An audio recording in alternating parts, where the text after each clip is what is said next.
புதிய தலைமுறை நெறியாளர் விஜய் என்ற 2 நாட்கள காவல் நிலையத்தில் வைத்து விசாரணை பண்ணி வாக்குமூலமா பெற்றிருக்காங்க. திரு விஜயன் அவர்கள் ஒரு நாடறிந்த ஊடகவியலாளர். அவர் மீது சந்தேகப்பட்டு விசாரணை என்கிற பெயரால் நள்ளிரவு வேளைகளில் இழுத்தடித்து அலைக்கழித்திருக்கிறார்கள். விசாரிக்க வேண்டாம் என்று நாம் சொல்லவில்லை. காவல்துறைக்கும் அரசுக்கும் உள்ள அதிகாரம் அது. ஆனால் அவரை உளவியல் ரீதியாக அச்சுறுத்த வேண்டும் என்கிற நோக்கத்தில் செயல்பட்டதை போன்ற ஒரு கருத்து உருவாகி இருக்கிறது. அந்த நடைமுறை எவ்வாறு இருக்கிறது?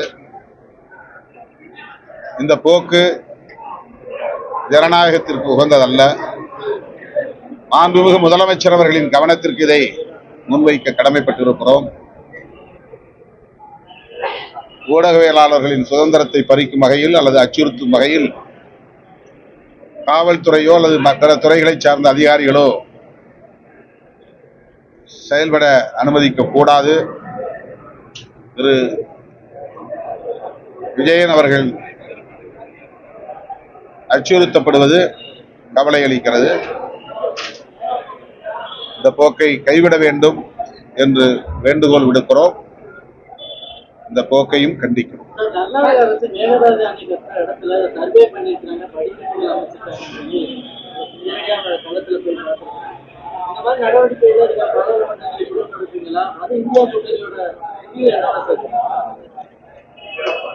இந்தியா கூட்டணியில் எப்படி முடிவெடுப்பார்கள் என்று எனக்கு தெரியவில்லை. ஆனால் இந்தியா கூட்டணி கூட்டம் நடைபெற்றால் இந்த பிரச்சனையை விடுதலை சிறுத்தைகள் கட்சியின் சார்பில் நாங்கள் கொண்டு செல்வோம்.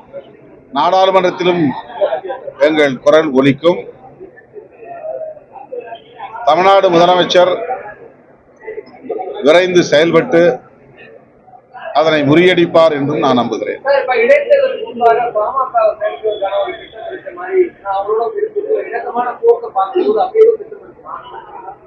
திட்டம் இருக்குமா இல்லையான்னு அவங்க தான் சொல்லணும். என்கிட்ட கேட்டாங்க.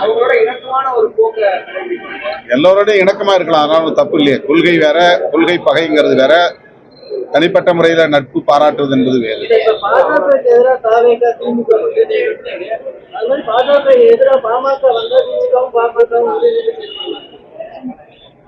பாமகவின் கடந்த கால நடவடிக்கைகள் பாஜகவை ஒட்டியே இருந்ததனால்தான் நாங்கள் அப்படி ஒரு நிலைப்பாட்டை எடுக்க நேர்ந்தது.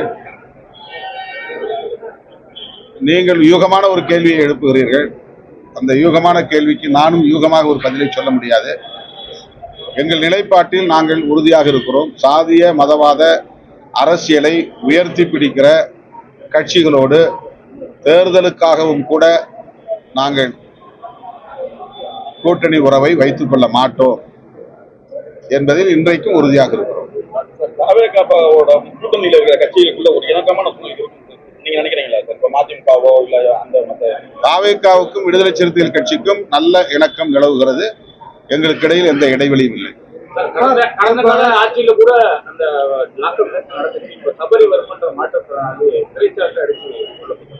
அது ரொம்ப கொடிய ஒரு நிகழ்வு, துயரம் நிறைந்த ஒரு நிகழ்வு. அதனை எண்ணி உள்ளபடியே வேதனைப்படுகிறோம்.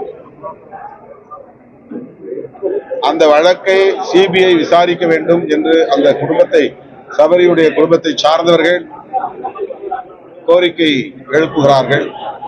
அதனை முதலமைச்சர் பரிசீலித்து அந்த குடும்பத்தை சார்ந்தவர்களின் உணர்வுகளை மதித்து சிபிஐ விசாரணைக்கே ஒப்படைக்க வேண்டும் என்பது என்னுடைய வேண்டுகோள்.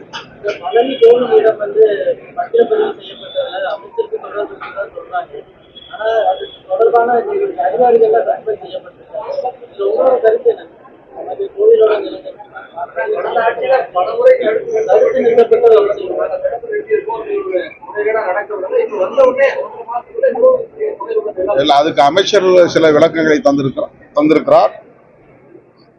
அதில் சம்பந்தப்பட்டவர் மீது நாங்கள் கடுமையாக நடவடிக்கை எடுப்போம் என்று சொல்லியிருக்கிறார். இது முதலமைச்சருடைய கவனத்திற்கும் சென்றிருக்கும் என்று நான் நம்புகிறேன். முதலமைச்சர் இதில் கவனம் செலுத்த வேண்டும். உரிய விசாரணை நடத்தி தொடர்புடையவர்கள் யாராக இருந்தாலும் அவர்கள் மீது கடும் நடவடிக்கை எடுக்க வேண்டும் என்று வலியுறுத்துகிறோம். காங்கிரஸ் கட்சியோட செய்திகளை உடனுக்குடன் தெரிந்து கொள்ள கீழ்கண்ட கேபிள் மற்றும் டிடிஎச் நெட்வொர்க்குகளில் எம்-நாடு செய்தி தொலைக்காட்சியை காணுங்கள். பாதகம் செய்பவரை கண்டால் நாம் பயம் கொள்ளலாகாது பாப்பா. மோதி மிதித்து விடு பாப்பா, அவர் முகத்தில் உமிழ்ந்து விடு பாப்பா. அண்மை செய்திகளை உடனுக்குடன் தெரிந்து கொள்ள இணைந்திருங்கள் எம்-நாடு தொலைக்காட்சியுடன்.